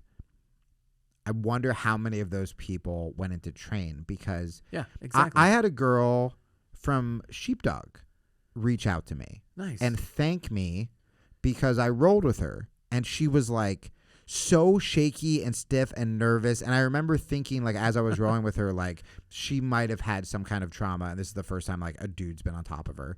And I was just gentle and helpful and showed her how to probably fucking do a trap and roll. And it's, I've met lots of women who have experienced some kind of violence and have come in, and it is the training that makes them suddenly so confident. Without a and I doubt. think that's what's important. If you just buy a gun because everyone's going to pay or something like that, that's not going to give you confidence. That's just going to give you a very deadly tool with some fucking issues you haven't worked out. But if you go in and you start to, because I'm thinking about them with jiu-jitsu and me with a gun, I'm just like, right, if I go in and shoot every week, I'm just going to feel more comfortable. Absolutely. And then I'll feel more confident. And if I'm more confident, I'll be less scared. And if I'm less scared, you know what I mean? It's so true. It's but the same process. It absolutely is. But it's so important that we talk about that, because unfortunately, there are people that are coming into this that don't appreciate that. Yeah. And I get it. I understand. There could be a lot of reasons for it. I don't even know if I would have switched over if I didn't have jiu-jitsu as that background where I'm like, just apply the same thing, dude. And then getting lucky that you were my first like entry point. Well, it's true, but there's a lot of people that, for one reason or another, choose. And I said this in a couple of other podcasts. Like there are, like, let's just say during the pandemic we saw 1 million new gun owners. Okay. The number is like 10 times that, but let's just go with 1 million because my brain can't do higher order math. Sure. Half of those people bought a firearm and put it in a drawer or in the closet, and that's it. They didn't do anything with it. And they even started second guessing their purchase. It's like, I bought one, but now I'm second guessing it. Right. Blah, blah, blah. I can feel that. That's about half the gun purchases. Of the remaining half, I would say half of them bought it and put it in a drawer, but then before they did, they decided to take it and buy a box of ammo and shoot it. And then they realized of the remaining half of them realized that, you know what, I think I'm going to go out and get my license to carry. Yeah. I'm not going to carry, but I'm just going to go out and get my license to carry. And then of the last little bucket of people that has been filtered down all the way through here, that's the group that bought the gun, took it to the range, shot some ammo, decided to get their LTC, and then said to themselves, you know what, I need to learn more. I need to become more proficient. I need to become more knowledgeable and skilled, and then, in essence, confident. Yes. So, unfortunately, it's kind of like a war of attrition there. Yeah. But I do hope that bucket grows And we're seeing the bucket grow. We're seeing more people seek out knowledge and education, training education. And then with the other much larger buckets, does that still help, or is the risk reward, for the 500,000 people who now just are untrained and have a gun lying around their house and who knows if it's secure or whatever, is that where we see a lot of the problems? Is that where we see kids taking the guns? Is that where and then you go, is it worth it? Because I wish, as I become more pro-gun, I know, I wish people who had it just fucking trained.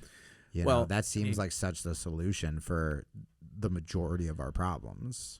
I would agree with you, but I'm also, I've been in this industry for a very long time. Yeah. And many people choose that first bucket. Yeah. And they do it for a lot of other reasons other than, defiance. I'm not going to do this because I don't want to learn. I don't want to do anything. Yeah. I think a lot of them do it because it was a tough decision for them to make to buy a gun in the first place. Yeah. And then doing any of that other stuff only kind of like reminds them of that tough decision. Do you think, like, for the stats, because I don't, do you think that still makes them more safe? Like, is there, and this could be an impossible question, and if it is, right.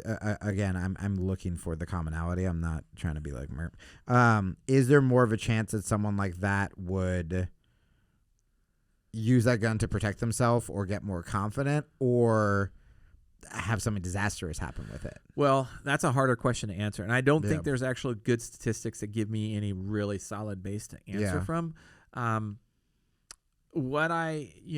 There is a strong drive within the 2A community to educate people, and there's a lot of resources available, and for all the bad press that the NRA has gotten, everyone I've met has been so fucking cool. Like, I've become friends with all of them. Literally everyone.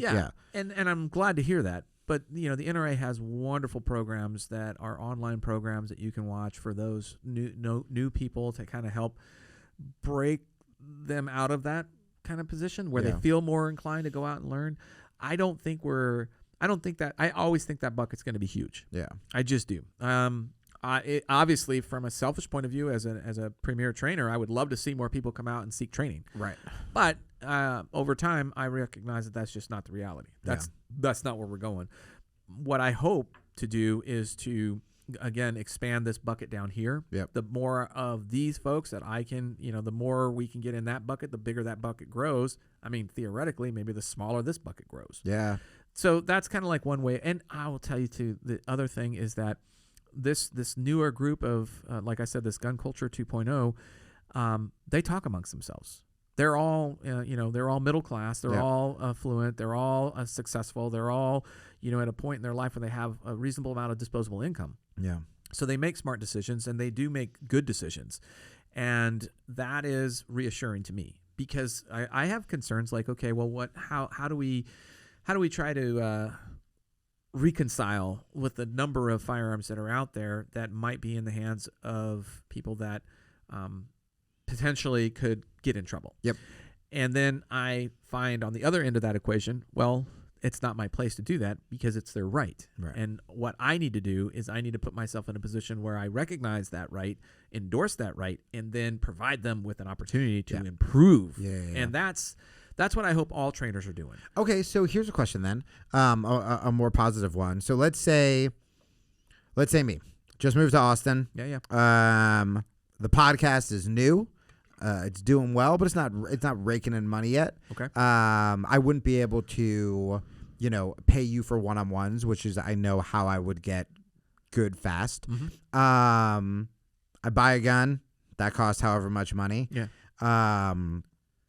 I want to train. What I don't want to do is go to the range by myself and develop bad habits. Yeah.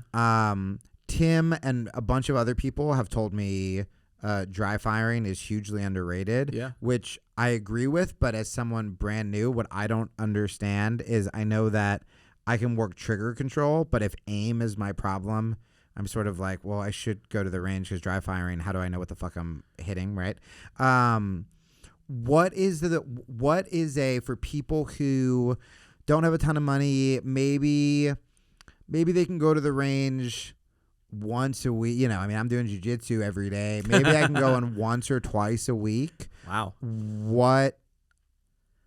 But like, let's say I could just go in on my own, Yeah, right? yeah. Like, or once a week, Yeah, yeah. even. What should I be? How can someone like that learn, become educated, become proficient? Oh, I On love their that own. question, first of all. Hell yeah. And here's something I'm gonna tie into that you're gonna love even more, which is the belt system. All Okay. right. So you're familiar with the belt system: Yep. white, blue, purple, brown, and black. And in each of those belt systems, you know, it equates to hours on the mat. Yeah. Right. You know, and the more hours on the mat you have, the higher up in the belt ranking system you go. And that's kind of like similar in the shooting world. Only there's no official recognized, you know, status, if Yeah. you will, or levels.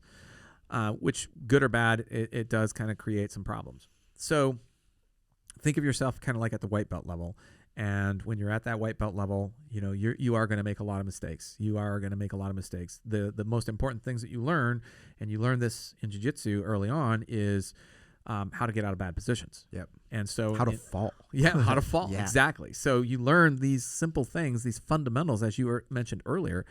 And one of those fundamentals is like firearm safety. Yep. Like what is the very first thing that we learn? Well, we teach firearm safety, and I want that firearm safety to be the very first and foremost thing on your brain. Anytime you're handling a firearm, I want you to always be. What is it? Is it don't point the gun at anything you don't Right. intend to shoot? Yeah, I still remember stuff. You do. There are four cardinal rules. Basically, we treat Finger all not guns on as the if they were trigger. always loaded. Yep. Right. Exactly.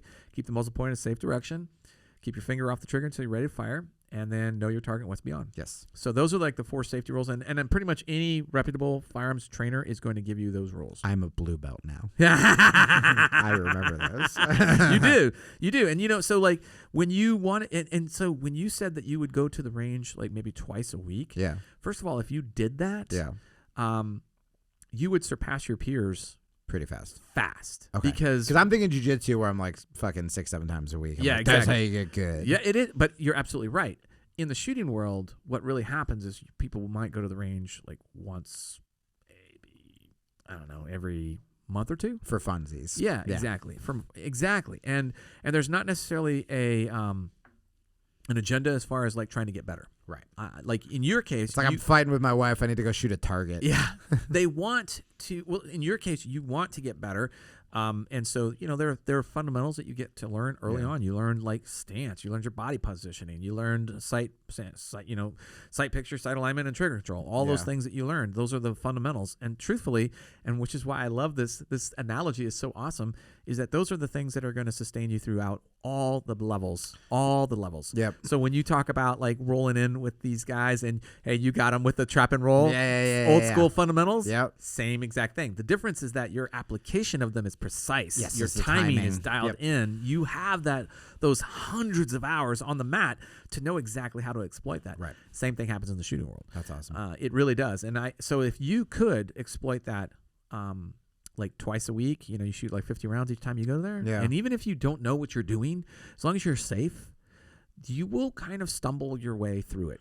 I was wondering that because I would tell someone that with jiu-jitsu where it's like find a safe training partner. Yes. And you can start rolling on day one because that's how you learn. And in fact, one of my girlfriends today, I went over to do boxing sparring and she didn't have anyone to roll with for the early morning class. So she was like, can we just do a round? And we ended up doing like a 20-minute round. And the biggest note I gave her was, I would say, if you're not relaxed and you're not comfortable, and this actually really applies to big guys too, who try to muscle out of everything. Your body isn't gonna feel the mistakes you're making. Oh, I love that. Because you're overthinking it, or you're just seeing red and you're just like going. But if you can like relax, if someone has your back and you go one way and then you get choked, your body has absorbed that. So then the next time you start to go that way and you go, wait, no, I go this way. Yeah. And then you get a little farther out and then they mount you. And then you go, okay, well, I got out that way. So the next time you get out that way and then they start to mount and then you hip escape. Yeah. You go, oh my God. But you're not going to figure it out unless you're just repping that shit. And so true. And even like my best move that I'm known for, the first year that I did it, I was just giving up position left and right. I would go to throw on the choke and someone would take my back or someone would pass my guard. And so I just stuck with it and kept just adjusting and adjusting and adjusting. And now like it's like my like black belt killer move. It's like the move I'm known for. But that only happened through just fucking trial and error. And so, but I just assumed with guns, it's so much more dangerous, but not if you're following those fucking rules. That's exactly right. And so there are rules that you have to follow in jiu-jitsu too. Of course. Same thing. It's the same kind of process. And what'll happen is exactly what you described, that as you start to get out there, and my biggest recommendation for a new shooter is to do everything as slow as you can. Yeah. Do everything in super slow motion so you can think your way through it. Yeah. Because if you're not able to think your way through, you're not going to pick up, like you said, that body position. Yeah. You're not going to be, if you're so tense and rigid, you can't feel the subtleties that your opponent has given you. Right. You can't find those little gaps and those spaces to take advantage of. Right. But if you move at a speed that allows you to think your way through all those, so if I give you the 3 steps for, whatever it is, if you're not able to think your way through all 3 of those steps, then you're not able to actually achieve a minimum standard in all 3 of those steps. And then you're never going to get better at that. You're always going to have like a little weak area. So get into the range to practicing, through those, using the safety rules as your guide. And I hate to say it, sometimes it's not as hard as we want it to be. I mean, it can be hard, and there's bad habits that a lot of people can create for themselves. And there's all sorts of other, there's really no shortcuts, just like in jiu-jitsu. There's no way for you to go from white belt to black belt overnight. You can't watch a bazillion videos and do it. You have to put time on the mat. You have to put rounds down range. That's how we say it. That's how we reference it. So if you were to do that, I generally say that you would move from like a white belt to a blue belt right around probably like the 80-hour mark. Okay. Right around 80 hours, you're probably moving from white belt to blue belt, and that's probably around 2,000 rounds that you fired. Yeah. So if you're doing that on a consistent basis, you're just going to get there faster. But the other thing that happens is, just like you feel in jiu-jitsu, the more consistent you are about every day going, that momentum that you pick up continues. Yeah. You don't have those gaps. Like you took that 4 months off or 4 weeks off and you came back. Yeah, we all are going to have that.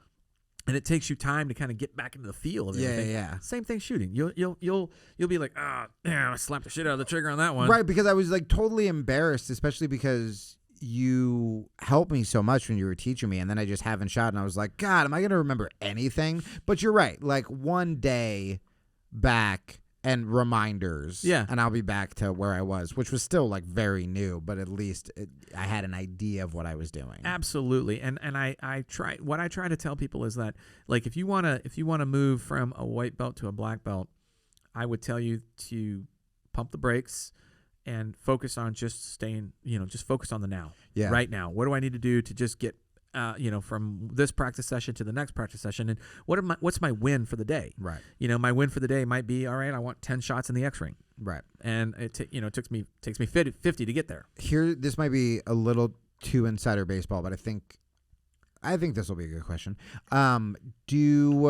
Just like in jiu-jitsu, they say the mats don't lie. Yeah. Right. Is there something about the target doesn't lie? Yeah. In the sense that if I am there and trying not to develop bad habits, and let's say I can't take a class or have an instructor there. Yeah. If I'm cool with just self-correcting. Yeah. I mean, I know there's still a possibility to build bad habits. Yeah. But if I keep getting closer to the target, then am I figuring it out? Yeah. Okay. Yeah. Yeah. I mean, there's a lot of common shooting errors. There's also, like, in my observations, when a shooter can move at that slow speed, they can start to become self-aware. That's what I was. And when you become self-aware, you open up to being able to self-correct. Yep. And then as you self-correct, now you're repping it out at the proper way. And then before you know it, you've corrected yourself. You've remedied that whatever that problem was. So cool. It is very achievable for a lot of people. And I try to, like, it's really hard to be a do-it-yourself black belt. Yeah. You need the help from other people. You need time on the mats. You need help from other people. Yeah. Exactly. So the same thing with shooting. And while maybe you can find some videos to watch in the beginning, and maybe you can kind of get a little good about some of that. It's not a substitute for putting rounds down range. Right. It really isn't. And what I tell people is, like, towards the end of our session, you were legitimately having fun. Oh yeah. And that's the other thing that I try to get across to people is that, it's a skill. Sure, it's got serious implications. Sure, but at the same time, there is fun to be had. That was the note I gave to that girl this morning, and she sent me a little voice memo right before we walked in here that was like, thank you so much for reminding me that. Yeah. Because that's what makes you good. Yeah. Like, that's the ironic part. Yeah. It's not you're telling your kid just have fun out there, even though, it's not patronizing. It's like, hey, man, the times I'm pulling off spectacular shit is because I'm relaxed and I'm having fun. The time when you're a fucking blue belt and you get tapped and you fucking hit the mat and you're so mad, you just look silly. Yeah. And you're not and you're not going to get better. Yeah. Because now you're if I don't tap that guy out, and now that's why people burn out at blue belt. That's why there's a joke that everybody quits, where it's like, yeah, man, if you're not like, hey, we get to do this and this is pretty fun, you're not going to get better because you're going to be putting so much pressure on yourself and you're going to be so fucking mean to yourself so true. that you'll just be like, I mean, like I said, like, I took a little break. I mean, granted, I moved. I think if I was still here, maybe I would have ridden the momentum. But once that kind of fear set in and I was like, did I forget everything? I just started making excuses and whatever. True. But if I just got in there and was like with my friends and shot, and we were joking if I fucking fucked up. Yeah. I mean, and one of the things I tell people is like, listen, in so many endeavors, if you just check your ego at the door. I know. It's everything. It is. I mean, you walk into any gym and that's like the first thing, check, whether it's a jiu-jitsu gym, whether it's a CrossFit gym, you go to a shooting range with a bunch of friends, check your ego at the door. Number one, that's going to allow you to enjoy the experience. Yep.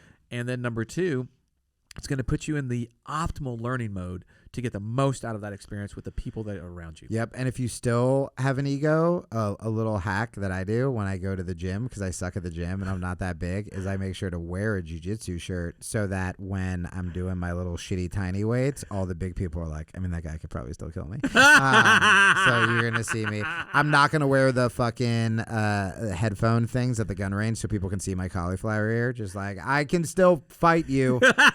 Better. Fair. Yeah, that's a good one. It's a nice little hack. It is a nice hack. Good satisfies the ego, but you can still relax while learning. Don't do that, guys. Don't be like me. All right, let me ask you this question. How do you deal with failure? Oof. I mean, back in the day, completely crumble. And honesty, I love it. Yeah, I mean, just completely crumble. Hate myself, spiral, go, this is what always happens to me because you're a fuck up. And then since COVID, it's gotten better. And this year it's been pretty phenomenal, which is just, there's all these, like, as you get older, you realize that all the Hallmark cliches are the answers. It's funny, isn't it? Right? Like, lead with love. You're either winning or learning. Yeah. Like, all that shit. There's no I in team. All this shit we just talk to our kids without even taking it in. I mean, those are the answers. And so for me, whether you think it's God or the universe or, whatever, some sports psychology, just some secular version of it, I always just tell myself that this is what's supposed to be happening. And if this is what's supposed to be happening, then what are you going to get from it? Because there's no fucking way I'm going to suffer and not get anything out of it. So if I quit a job or if I have a breakup, I go, okay, in this moment, it feels terrible. Shitty. Yeah. Like my last breakup I had before I fled to the farm, not the cool CIA one, was... At the time, I was like, she was my last chance. She was everything. And she was awesome and gorgeous. And, and I really thought, we lived together. And I was like, that was my last chance. That was it. And now I look back, and this is no offense to her, but it's just like, we were not aligned in what we wanted at all. Like, she didn't want kids. She kind of just wanted a life where... smoking weed and hanging out, and how she makes money. She just wants to make money and she doesn't care. And that's cool. And I was going to do that because I loved her so much. And that's not at all the life I want. That's antithetical to the life I want. But I just love this person so much that I was like, whatever, I'll do it. Yeah. And both of us will be able to be so much happier now, where it's like, fuck, man, I convinced myself that I didn't want kids. And I want kids. And if we stayed together, like, yeah, I still have this like beautiful, funny, cool girl, but like, where's the purpose that I'm working for?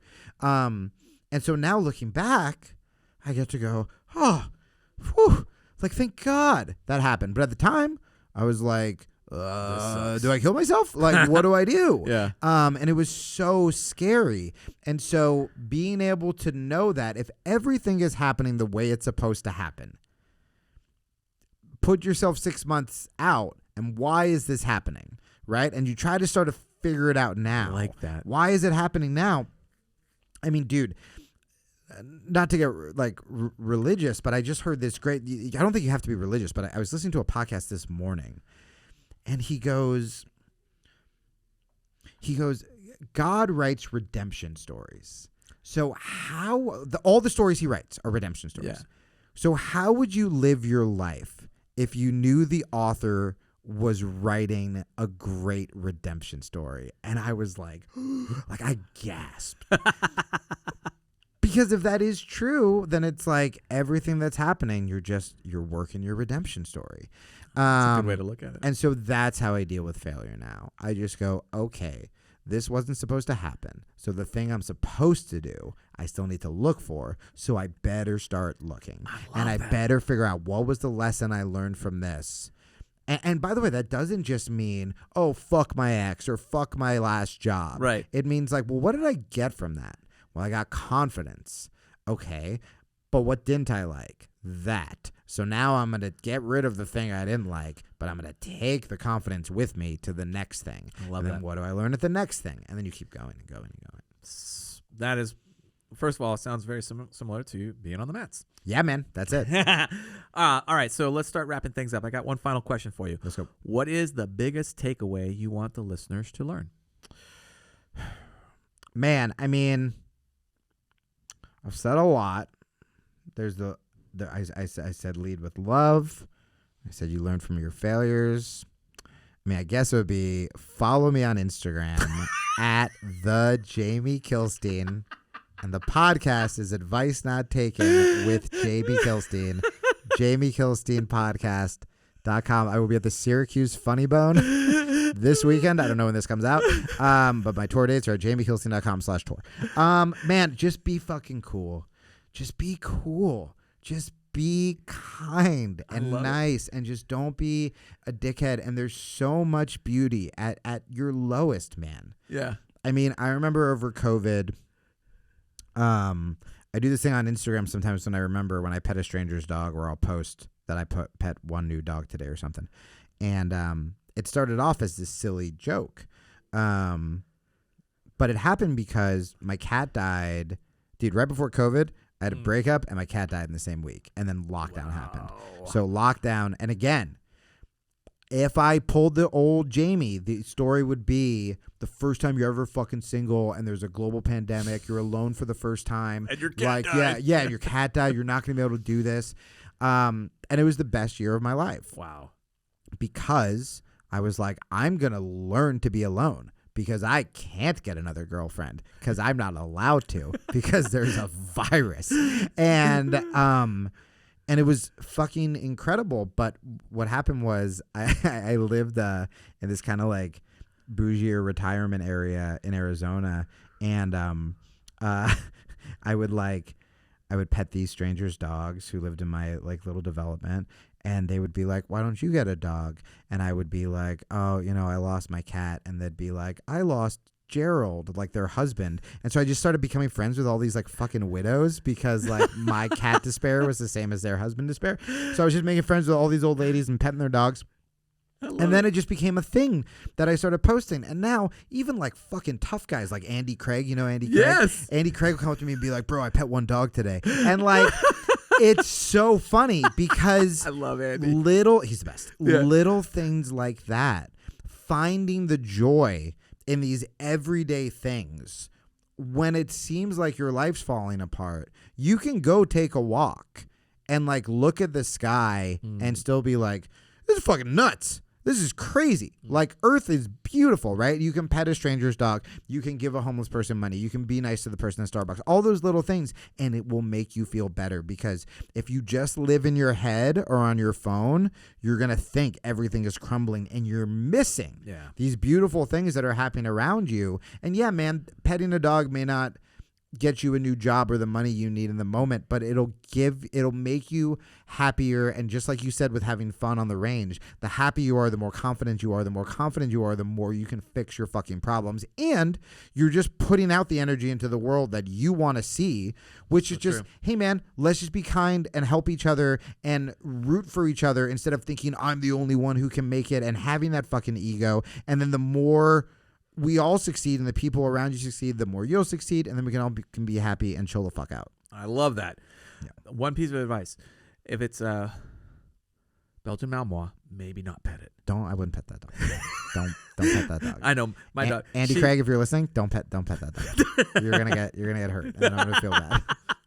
All right, where can people find you on social media? Great question. So Instagram, which is where I'm happier, but I have less followers than Twitter because all the fucking political shit is on Twitter. My Instagram, follow me there at the Jamie Kilstein. My Twitter, which is more popular, is at Jamie Kilstein. Yeah, if you want to see me do stand up on the road, jamiekilstein.com/tour. And then the podcast, which I'm really, really proud of, it's a mental health comedy podcast called Advice Not Taken. You can either look up Advice Not Taken on Spotify and iTunes, and we actually have the videos on YouTube, youtube.com/Jamie Kilstein, or you can just go to jamiekilsteinpodcast.com, and all the links are there. Yeah, we just had Tim Kennedy on, and my goal is to talk to the reason I called it Advice Not Taken is because I'm good at giving advice because I didn't take a lot of it. And but the goal is, we're all opening up about our shit. Like the one with Tim was heavy and funny, and I'm trying to learn with the audience, I think, and I think that comes through. It's not a lot of self-help, podcasts or these like billionaire CEOs that are like, fly to Peru and do ayahuasca, and people are like, I can't, I don't have a job. So I like doing a helpful podcast from the perspective of like, hey man, we're all struggling, and let's just like lift each other up. I love it. All right, that's awesome. All right, folks. Well, that is a wrap. Thank you, Jamie, for coming on the show. Thank you, man. Let's go buy a gun after this. Thanks for tuning in, folks. Thanks for your support. Thanks for our sponsor. I want to thank the men and women holding the line. You can check out all our previous podcasts by visiting bulletproofworkshop.com. You can learn more about me and training opportunities by visiting tridentconcepts.com. Until then, I'm Jeff Gonzalez. You're listening to the Bulletproof Workshop podcast. Stay safe or be dangerous.